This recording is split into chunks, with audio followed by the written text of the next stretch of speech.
Hello, everybody, and welcome back to the show.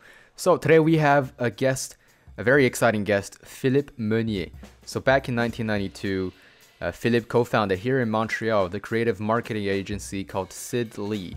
Now, 28 years later, Sid Lee has over 600 professionals with offices in Montreal, Toronto, New York, Paris, and LA. And Philippe is, well, he was the co founder, but now he plays the role of Chief Creative Officer. Yeah, I know it sounds like the coolest job in the world, but Philippe is responsible for overseeing the entire creative output of the company, whether it is an interactive show, a marketing campaign, graphic design, branding, you name it. Let me give you guys some projects that Sid Lee has done in the past. If anyone is familiar with NBA basketball, most importantly the NBA champs 2 years ago, the Toronto Raptors, well, Sid Lee was the brains behind the campaign known as We the North, or hashtag We the North, the slogan for the Toronto Raptors and Canadian basketball in the NBA. They also collaborated with the greatest circus group in the world, selon moi, Cirque du Soleil, in designing multiple shows around the world. The list is endless. Sid Lee has worked with Spotify, KFC, the Golden State Warriors, National Bank, HBO's Westworld, Starbucks, the soccer team Paris Saint-Germain, Adidas. They also work with Ubisoft in Watch Dogs 2 and Assassin's Creed, Coca-Cola, Facebook, it goes on and on. And so if you guys enjoyed the episode, please subscribe and leave a positive review. It's free. You can always unsubscribe. You can also follow us on Instagram at The Visionaires if you want to stay in the loop. All right, here's Philippe Meunier. Philippe, it's a pleasure having you on the show with us. Thank you very much. It's really nice to invite me. Why don't you start off and give us a brief overview of the work that you've done, the projects and the organizations that you work for. Just give us a brief explanation. Okay. Well, maybe I could start from actually when I finished school because Okay. I had two jobs in my life. The first job, I was a windsurfing instructor when I was a teenager. And the second one was founding Sid Lee. So I'm the Mm. co-founder of Sid Lee. And we start the business the minute that we finish university. Because if we go back in the early 90s in Quebec, it was Mm-hmm. really hard to, the economy was really bad, really hard to find a job. And basically, we were out of a job. So we decided, why don't we create our own perfect job? So Yeah. my buddy Jean-Francois, and he's a high school buddy, and myself, we decided to start Sid Lee. And we had no experience. We had no money, no experience, no clients, nothing at all. And the only thing that we had was a lot of work to put in and lots of time on our hands. So we decided to build Sid Lee.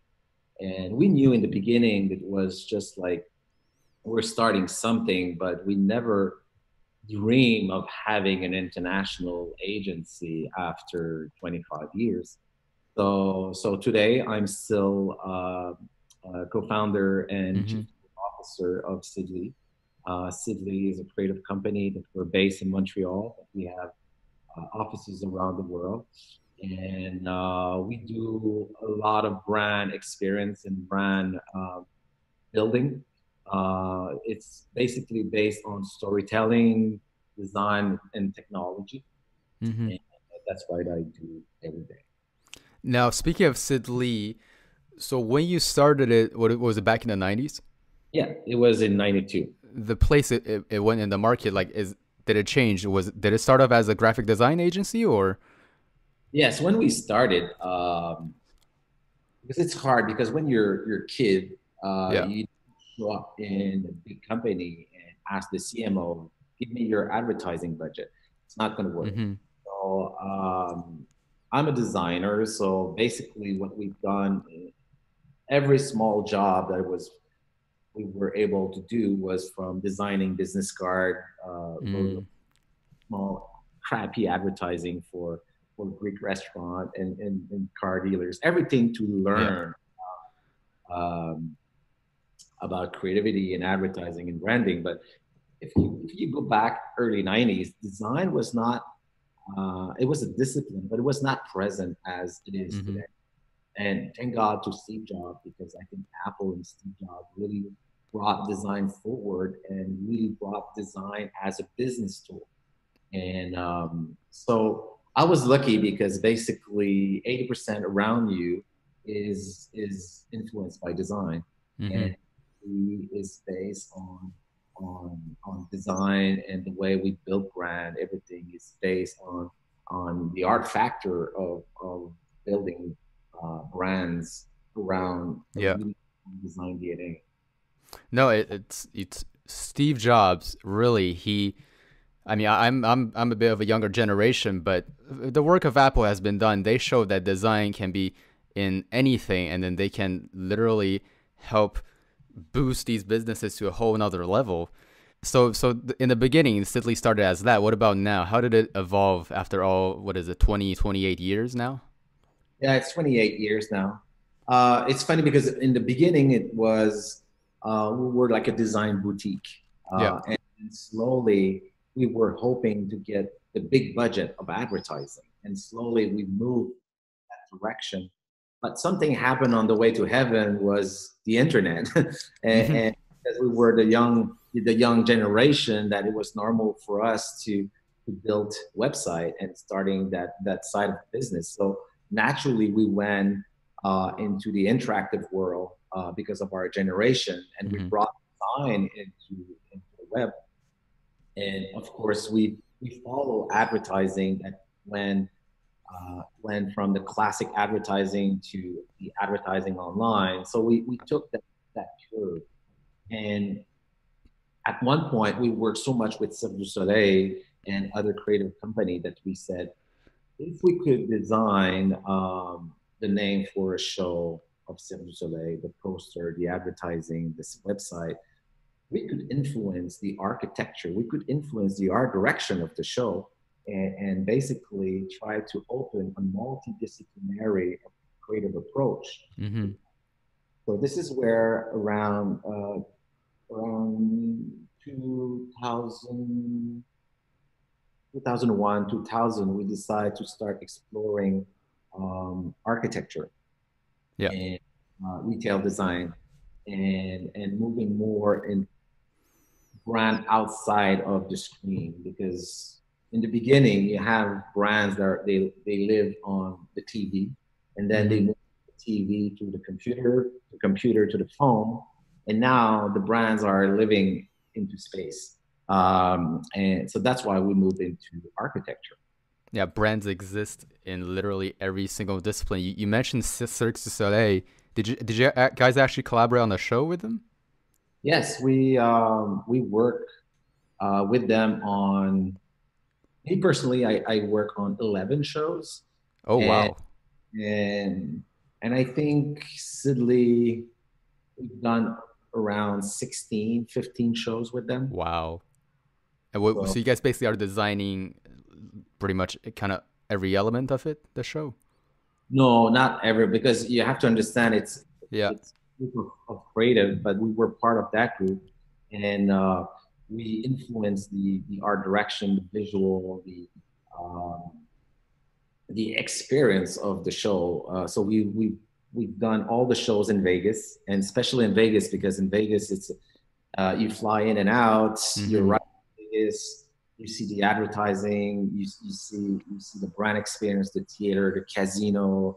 After the Yeah. casino, bar that goes with the show and everything. So yeah, it was fun. The one show I really always wanted to go was O, which is only in Vegas, I believe, right?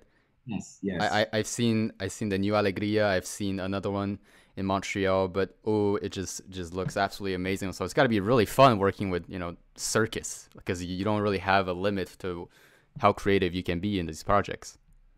What's so fun about working with a group of creative like that is that you realize that you need many disciplines to create something as unique as Cirque du Soleil. And the magic happens between the disciplines. Because if you have a director, or you have a sound engineer, or if you have a stylist, all Hmm. those people get influenced by each other. So the magic happens in between. So this is one thing that I learned really much, that multidisciplinary is the best creative way to solve problem for the future. Yeah. There's no such thing as one creative, one person alone. trying to solve a problem. It's going to be many people, many disciplines around the table with one common vision. No, I absolutely agree. Because in the end, what is creativity? My definition of it is, it's making connections between things or between different fields of knowledge that people don't commonly think about. And when you find a logical link, and that's something very creative that happens. How would you Exactly. define it? Yeah. But this is exactly how I define creativity. It's like having two different things that merge and creates another thing. It's like Yeah. and these merge happens from differences.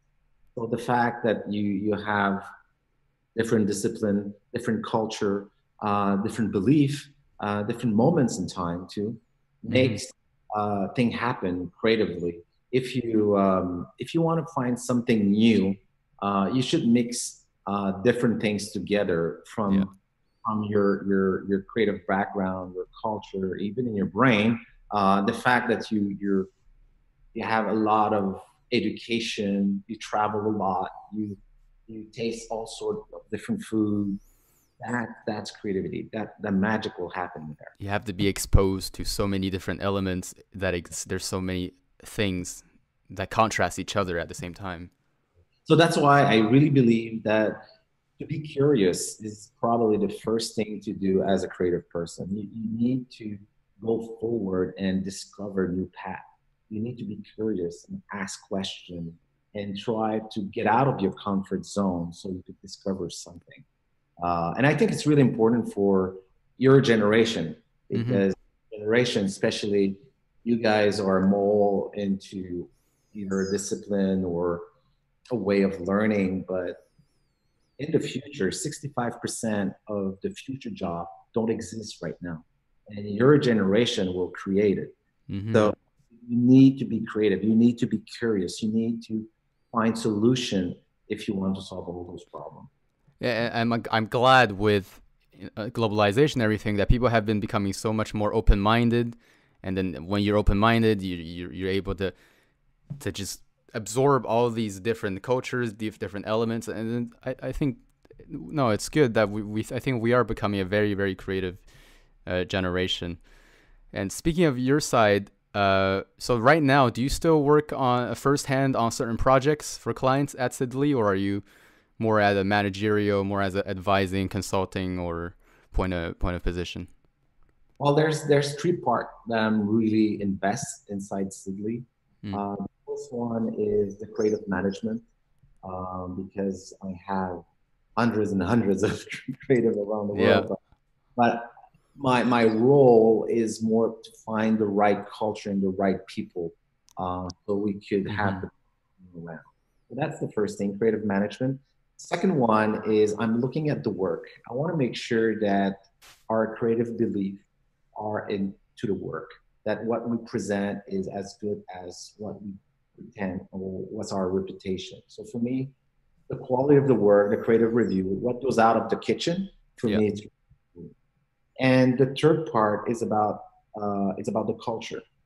Sydney has a really really strong creative culture, and it's something um, that you cannot create a culture tomorrow morning. It's something that it's built on. It's creative energy, Mm-hmm. and that culture belongs to Montreal. And then it went out to Amsterdam and to Paris, but you cannot ship culture in a suitcase. Yeah. It's going to happen. So I'm the guardian of the culture, of the quality of the work, and the talent of the people. Do you miss working firsthand on certain projects for clients now that you've taken a step back? Sometimes, because I'm always creative in my mind. When I see a Mm-hmm. problem, I try ideas. I look at different direction. Yeah. I try to solve problem with my teams. Um, But no, I think at my point, I'm going to turn 53, so I'm probably at best right now try to um, elevate the work and try to craft the people to do better work that actually doing the work, you know. More at a teaching position. Yeah, more a teaching Hmm. position, but not only teaching, but very, very try to find, like this morning, I spent maybe 2 hours at looking at potential talent for the Oh. US. And for me, what I'm looking for is the silly kind of people, like the misfit, the crazy one. That's what I'm looking for. So it's that's my job. That's my first job. Yes, that's very interesting. When you look for talent, what is it that Sid Lee or you value the most in a potential candidate? Well, first of all, if I'm looking into a school, I'm not looking for the number one or the Mm, number. I'm looking for maybe the number four or the unknown person in the room mm-hmm. that works probably harder than everyone. I'm looking for the misfit and the people with a very, very rich background in terms of culture. And after that, I know that if they're coming from, let's say, Brebeuf, or they're coming from Yeah. McGill or UCAM in design, I know that they will have a basic knowledge of talent. Then after that, I will grow them into something Right. better, and they will grow as really amazing creative, but they are silly creative. They are not just like one. It reminded me of an idea that you're not exactly looking for those who are performing already very well, but those who have the right mindset, who have the right background, so that you can elevate them further. You have Yeah, the right beginning. Hmm. totally, totally. Because I saw so many creative. They enter Sidley. They were good or average, but kind of find their way Right. into, Find their and own they, voice. yeah, and they became so much better after that. Right. Or so that's why. And I have some creative that used to work for us. They were like junior, and they were the founder of WeTransfer and Squarespace, and these guys are famous today, but Wow. they look like nothing when they were working at Sidley. You know? Mm, that's amazing. Yeah. Talk. So we're gonna keep going for Sidley because it's very interesting the work that you've done. Now you're chief creative officer. So I want to know how people can be creative by themselves, but it's a different thing to have an entire organization to be constantly outputting creative material, top of the line. So how do you integrate creativity within the culture? I know there are a million different ways, but in the very beginning, what are the first steps to take that will set the course for an organization that's have creativity deep within the culture? Uh, First of all, you have to because when you're starting to think, it's in your brain. You know, you have to spell it out. You have to take and put your ideas on paper. So Mm, everyone that starts their career as Sidley, and I mean everyone, not only creative, but everyone, they receive like a little black book. And this little black book is an icon for Sidley where everyone could write down their ideas on those black books. So that's the first step. Then after that, you have to share those ideas with people. right. And so we gather up and we look at those ideas and we place them on the wall. The fact that we put ideas on the wall and we play with the chaos of creativity brings magic. Right. So you start looking at something and say, okay, that's interesting.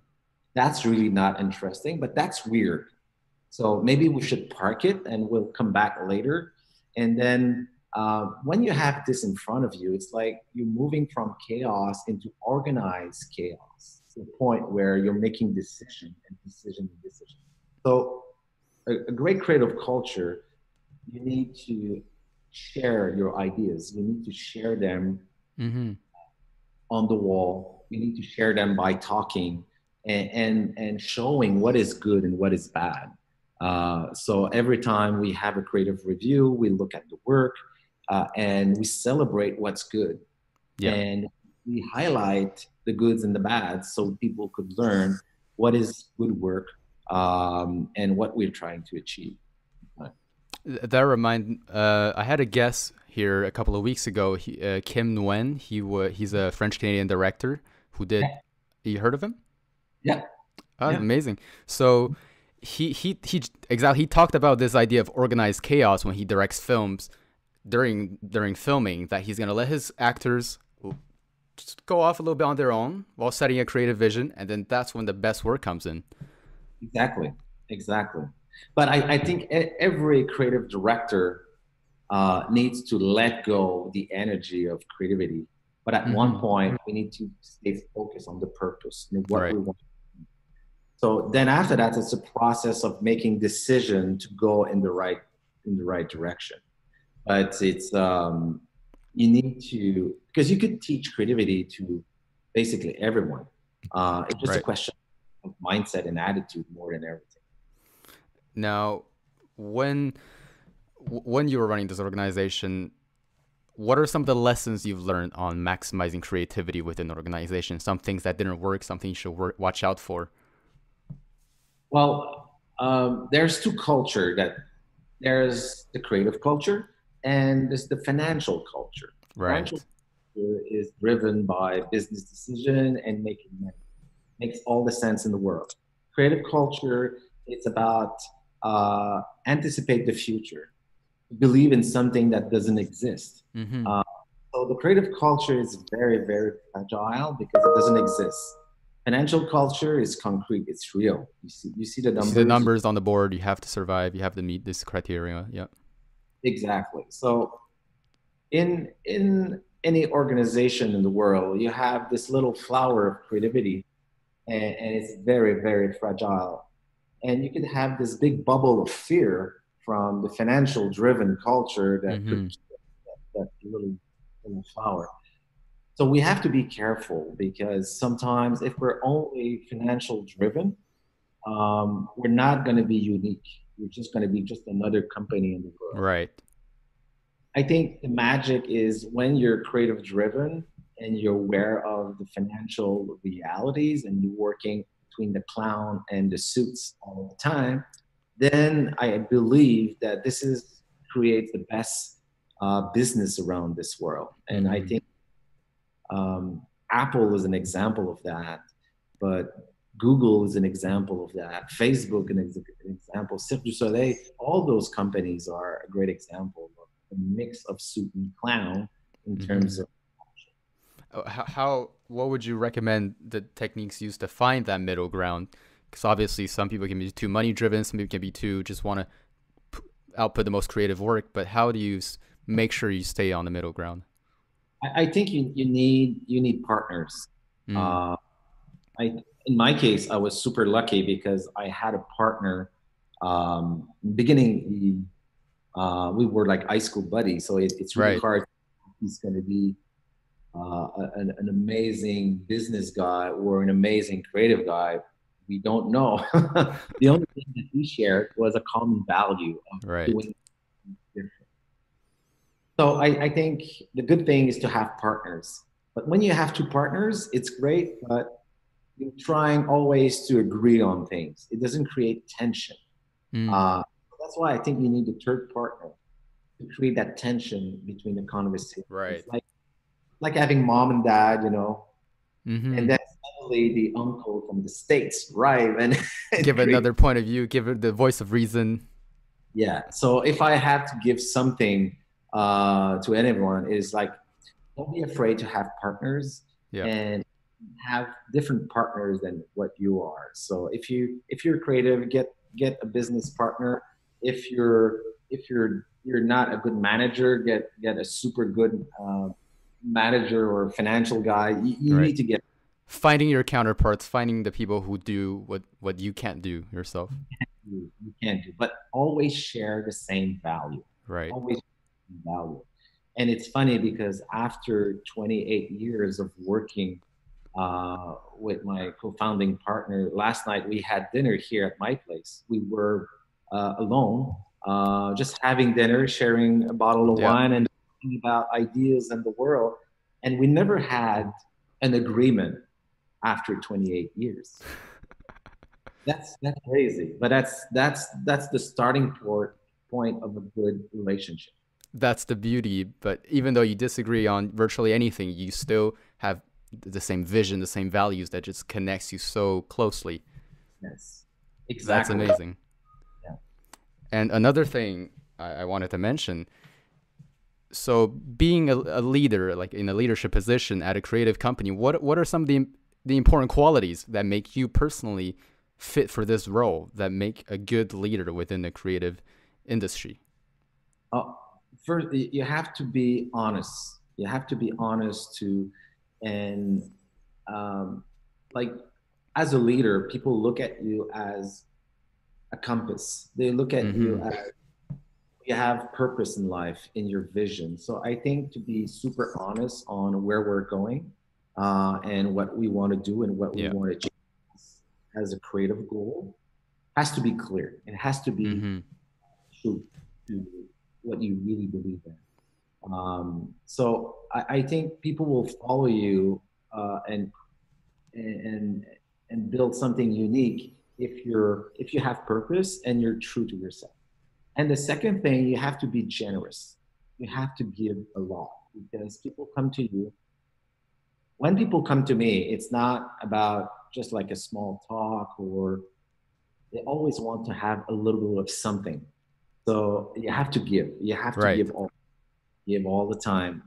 Take the time, listen to people, give a little bit, come back, listen, give a little bit more. So it's you have to be generous. Mm-hmm. That's This is not something I often hear about being qualities of a leader. People talk about, the open-mindedness, stuff like that, but generosity. Th- th- no, yeah, that's but I think that's the most important thing. yeah. Especially within the creative industry, where so much is ideas, and you have to communicate those ideas and share these ideas. No, that is a very good point. That not okay, of course with ideas, but okay, let's say that you're owning a company and you have employees, they work for you really hard, Mm-hmm. and the company is starting to get some success, and then you the only owner of the company, you start to make a lot of money. Right. They look at you and say, hey, what about us?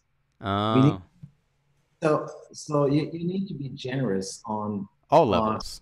sharing values, but on sharing benefits of your Right. company.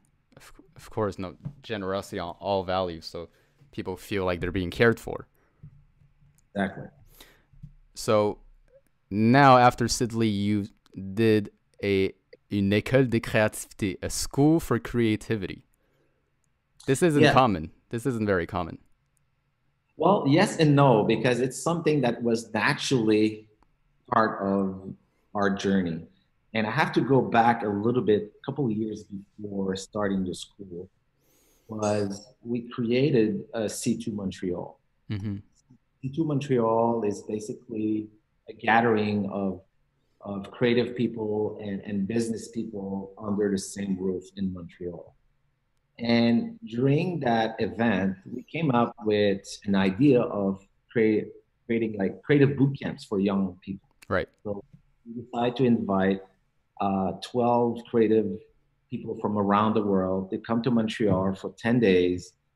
We gave them an assignment, a problem, and tried to solve it with all those kids. And after 12 days, we came up with a creative solution and show it to at C2 Montreal. And I realized that having different people from different culture, different country working in a process, how we work, and how we do creative work at Sid Lee Mm-hmm. was very, very efficient. So from that learning of those creative boot camp at C2, one morning, I said to my partner, Hélène, I said, Hélène, maybe this is a starting point of the school. Right. Um, It makes sense. Makes sense because it was really, really hard for Sid Lee to hire talent because there were no creative school in Montreal. Mm. And we spent a lot of time traveling the world in the best schools in the world trying to get the talent. But I said at one point, I said, why don't we create our own talent made in Montreal? Mm. So we say, let's start a school. And 5 years ago, we decided to at C2 Montreal, we decided to open the first creative school of Montreal in Montreal called La Factry. La uh, Factory. La Factry. And, uh, and for us, La Factry, it's you have to, if you go back a little bit in the history of Montreal, you know the Griffintown neighborhood. Yeah, the very new modern, yeah.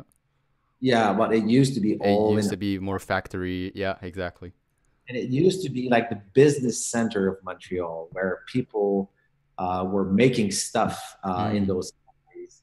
And all the French people from Montreal, they go and they work at those factories, but they were not speaking English, so they called it la factory, Mm. you know. And those people create the business revolution of Montreal. So so we want to create a new creative revolution of Montreal. Right. So that's why it's called La Factory, and it's a school for kids and young people like you, and and and people that are already in the market and they want to come back and learn the creative skills of changing Hmm. things. So yes, it's a new project, very exciting. 4 years in the making, but I mean, it doesn't happen every day. Hey, let's start a school. You know, No, it's really interesting. it is, and especially because I'm not a teacher, and the way we start the school is not like any school that you go into. Of It's course, it's totally different, and we believe that we're going to teach the next generation all the creative skills that they need to transform the world, and those skills you learn how to be a lawyer, you learn how to be an engineer, um, but they don't tell you how to behave as a person and how to raise the level of the work by taking chances and hmm being leaders and hoping that you could change something by creativity. Um, I agree. The soft skills that they don't teach you at school at all these days. no. Like last weekend, we had all the students in the medical group in Université de Montréal. They were at Factry learning the creative skills, Mm. uh, those soft skills that you're talking about. So you're, you're going to be a good doctor, but you need to be creative to find solution Right. on the. So this school is basically open for any professions out there. Yes, yes. We're just starting a new program this fall. It's called Pose. So basically, it's a land of misfit toys of different students from engineer, I lawyers, love design, that. everyone that they don't really know while they're in university right now, but they need to find their way. It's like a gap year. It's like a break to figure things out. Yeah. Exactly, it's a gap year. That's why it's called Pose. Mm. Uh, you take a pause in your study to really take a look at what you like and what could you do to change the world and maybe bounce back into something that you will fall in love. Right. So, but it's fun because those kids are totally different, but they achieve amazing things together.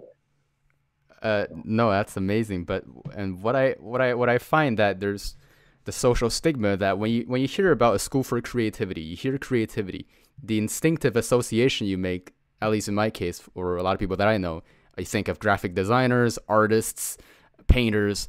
But you know, I agree with you that there is one very important requirement, one that is like very subtle from what I've seen people who succeed a lot in business, entrepreneurs, scientists, economists, and knowledge workers in general.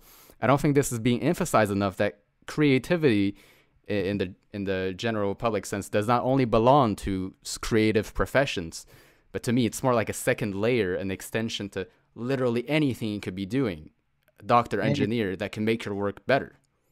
yeah, because most of the time, if you're talking to a chemist or a doctor, these people are super creative. And usually we look at creative people that, oh, that person knows how to paint or to draw, or that person know how to write. These are tools to express their creativity, Mm-hmm. but is more a mindset and the way we approach things. So these skills are super important for the future, because more and more that we're going to go forward, we're going to have roadblocks and things that we will need to change. And you need to be creative to look the other way and find some solution to those problems. Right. And I believe that everyone from lawyers to designers to medical student to engineer, you will need creativity in your backpack if you want to solve a problem. And it's not going to happen by yourself. Mm-hmm.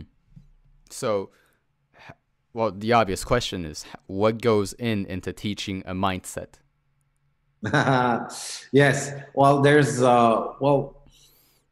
uh, we have different classes that we give, but if Mm-hmm. I give you like an overview, is like we use like 10 ingredients how to build your creative skills. So you start from the mindset. You start by we train people in the beginning to ask questions, to look around, and what's the context, what is the problem, and ask question and more question to really start understanding what is the problem that we're trying to fix here. Being aware of all the factors that's come into play.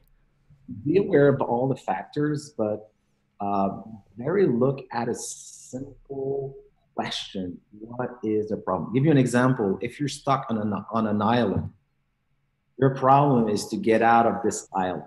Yeah, As that's good. That's nice. That's the start. Yeah.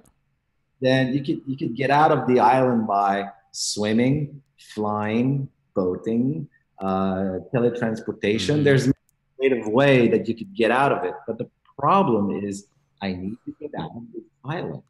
So, so like right now, the problem is that we need to find a vaccine for COVID. That's a simple problem, but there's many creative ways to Mm-hmm. approach that, and I will leave that to science. But so that's the first thing. The second thing is you need to come up with ideas, and you need to take a chance. You need to break a rule. You need to start working on what if we could do this and that. And that process of finding ideas, you need to learn how to do it. There's different technique, but it's more about a mindset that Mm-hmm. everything is possible, that everything lives in the future, that maybe it doesn't exist now, but one day it will happen. So you need to think this way. So then Shifting again, the paradigm to actually make you be able to generate these thoughts naturally yourself.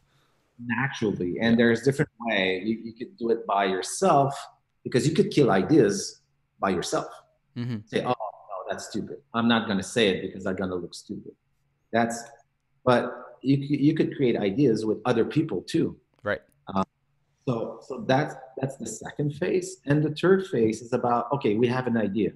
Okay, now let's do it. I call it do the do. You just try to make your idea come alive, and by making super fast, you realize, oh, we're gonna have this problem. Oh, this is another. Maybe we need that kind of person, or we need that skills. We're missing this and that. So Right. doing part is so important because it keeps going in terms of creativity, but it's you realize a lot of roadblocks down the line. Mm-hmm. So basically there's 10 ingredients to do that. We work on yourself, we work on how we work as a group, we work how to be a good creative leader, how to convince people of your craziness. Right. Communicating your vision. Yes, yes. So this is all the things that you could learn at Factry. That's amazing. Yeah, and other things too. Of course. Yeah. And what is your vision for the educational system right now? What do you think it's lacking? Some most important things. Oh, I think education didn't change for the last 100 years. Um, and when I was a kid, it was really hard for me because I'm ADD and I'm very visual, and it was hard to be in a Right. classroom looking at a whiteboard. But I believe that technology now is pushing the education system to a point where our kids are learning more from Google than anything else in this world. And we Mm-hmm. realize some of the teachers or the way we, we, we transfer on our knowledge is about more data dump more than everything.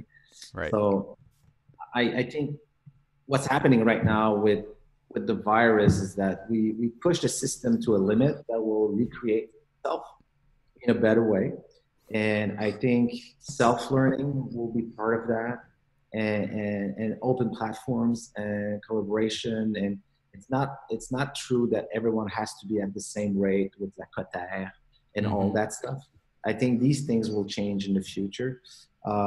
So there's a way of learning, and the brain is built in, like, people have different brains how to learn. So there's not only one brain, Of and the course. system is made for one brain, right? And I think you should learn from different brain, different experiences, Mm-hmm. different. And I don't believe that if you have like one, let's say I'm in a chemist or biology class and I have one teacher all year round. Um, I don't think it's the best way to learn. I rather have many teachers around the semester with different point of view, Right. because I could learn the same thing with a different angle and a different point of view during the semester. So I think education will be the next big revelation in the next 10 years. Next 10 years. That's pretty soon. Especially this COVID probably sped things up by a ton. Yeah. Yeah. And I say next 10 years because it's urgent. Yeah. Because right now, what my big worries is that you guys will start quitting school because it's not easy to start your day in your bed and opening your computer and listening to a teacher talks to you about literature, philosophy, and that's going to be hard. A lot of people will drop out. A lot of people will say, why am I spending time right now when I could ask Siri or Google to find a solution? So there will be a lot of tune out from that generation because of the system. Mm. In a way, in a way, right now, where I go, all the classes are pretty much at home, and a lot of us are actually finding it quite very relaxed, because we don't have to feel the stress of I have to go to school, I have to wake up 1 hour in advance, but I can just get up and then do what I need to do, and then I can lay back. A lot of the stress has been taken away in a way, but I agree with you. Now, since we're doing it at home, we do feel like a lot of things we learn could just be replaced by, there's millions of resources online. Exactly. But I think the thing that we're going to miss right now because we're online is we're going to miss the magic of conversation and debate and Mm-hmm. things that happens in the room. I think it's so important. Um, and in the education systems right now, there's no place for debate. There's no place for arguments. It's only go into class, joop, joop, joop, joop, get the information, and then next minute, next Yeah. class. I think in the future, you will have some me time learning something that you need to concentrate, and you're going to have some we time when we're going to debate and try different things to Mm. solve problems. So I think it's going to be a balance between me learning and relearning. And I think there's going to be many teachers, not only one, many angles, many ways to look at the same problem. I totally agree. And from a creative point of view, as you said, communicating really brings out the ideas, the best ideas when you communicate it. And I agree. This could be done a bit more at school. To People should learn how to solve problems as a team. It is, we are seeing a rise in that, but you've seen the real proof in this in the industry, that when you sit down with multiple people, you learn how to communicate. You learn how to communicate your vision. That's where the best work comes out. Exactly. Mm. Example, you could learn how do you say la racine carrée en anglais? Square root. Square root. Okay, you could learn the square root in your math class on a blackboard, but you could learn it in the garden. You could learn it by building something. There's different way to apply. Right. So I think maybe I could learn better if I in a classroom in front of a blackboard, but maybe you could learn better if you're in a garden trying to find a square root and Mm-hmm. find into your garden. So there's a different way, and we don't learn enough anymore. We're not embracing all the different ways we could do this. Yeah. But I think the most dangerous thing right now in the system is university. University. Yeah, university because they're working in silo. Like you have like say management, you have fine art, you have economy, you have law, and the fact that they don't work in a mixed way of solving problem, I think it's going to be really really hard for the future. Right. There's no collaboration between the disciplines, or very little. No, no. Like for me, if you have an engineering department, it should be next to the design department, next to the biochemist Mm, department, next to probably the management, that is because very interesting. this is all related. The thing that when you mix disciplines, the better work comes out, more creative work. Like that Steve Jobs story with calligraphy class, right? Exactly, Exactly. exactly. Now we have a couple of minutes left. Some things I always ask my guests is, what are some of your biggest mistakes, failures that you made in your career when you look back? Um, well, I did a lot of mistakes, probably more mistakes than any great things, but what I learned out of those mistakes. Every time I did something, like it's funny. This morning I was thinking about a few decisions I made this year, and I said, these were like really bad decisions. But the good thing is now I'm in a position right now that could make a better decision today to fix those decisions. Right. So my all those big mistakes, sometimes it's more about management and organization. We did a lot of mistakes because for many reasons. But what I like about those mistakes is that we learn a lot. And in the year 2001, we went bankrupt. 2001, so 19 years. Yeah.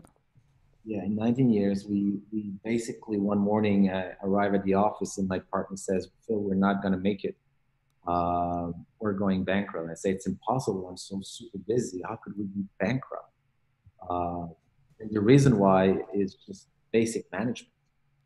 And and we said, okay, we're not going to take any salaries until everything is fixed, and we're going to fix this thing. So we didn't take any salaries for a year. Wow. No, no penny. We just like work, work, work, bring back the agency, make those hard decisions. And that was the best time because we built a trust among uh, and friendship among The partners. camaraderie under a difficult situation. Yes, and not only under a difficult situation, but we had to force ourselves to what's the purpose of Sid Lee and what's our creative belief for the future, and we became better Mm, creative. So from a management mistake, we became better creative at the end of the day. So it's like for me the mix uh, of of mistakes and get better. It's the magic. It's the right. magic. There's no. Oftentimes, there's nowhere to go but up when you after a mistake, after dropping very low. A lot of people are saying, "Oh, it didn't work, so I'm gonna do something else." Yeah. I think that's the wrong attitude. You have to say, you know what? Even if you're on the bottom, if there's little hope, if you could work your way out of it, do it, Mm-hmm. and that makes a big difference. No, that's amazing. I completely agree. And another thing I want to ask is, what do you wish you had known when you were starting out 28 years ago or 20 something years ago? What do you wish you had known? Uh, it's, uh, it's hard to explain, but Take your when time. when you're starting, you're in the moment. You're really focusing on, okay, I have to do this, I have to do that, I have to uh, pay my rent, I have to get money.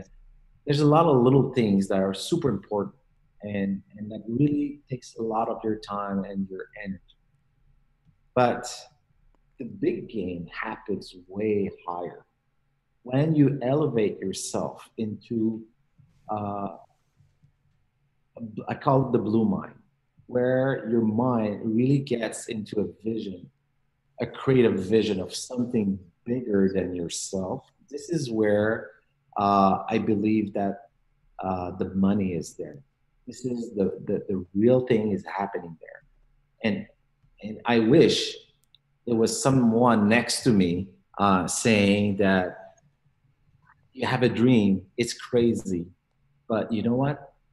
It's possible. Because for me to dream to have a global creative agency out of Montreal was not even in my mindset. My goal was I need to survive the next year, and my biggest dream will be maybe one day I will have a small creative business. Right.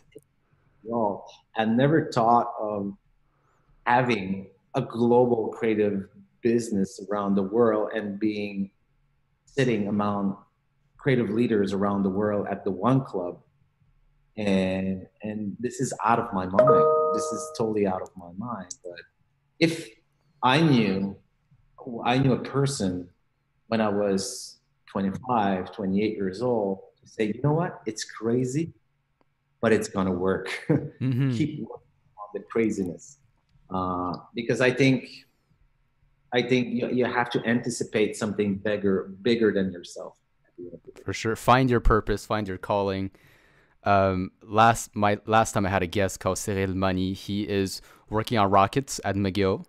He is having a startup, and he told me about his dream of space exploration, inhabiting Mars, and all of that. He told me this dream scares him so much, and that's when he know this is the right dream. Exactly, because first of all you doubt about yourself, so it means that it's new. You're outside of your comfort Hmm. zone, and it is possible. If we could go to the moon, we could go to Mars. If we could solve any disease, we could solve COVID. It's possible. It's just a question of hard work, being open with each other, and taking chances and be creative all the way down. And it's an amazing journey, I have to say. Yeah. Uh, the creative path is always a better one. Philippe, it's a pleasure having you on the show. We're gonna have a hard stop right here. Thank you so much. Thank you very much. It was really nice, and I hope that I will probably inspire a few bright minds in the future. So thank you. Bye bye. Thank you so much for listening. If you've reached this far, tell your friends about us, and please consider subscribing and leaving a positive rating if you've enjoyed it. It's free, then you can always unsubscribe, but it means the world to me.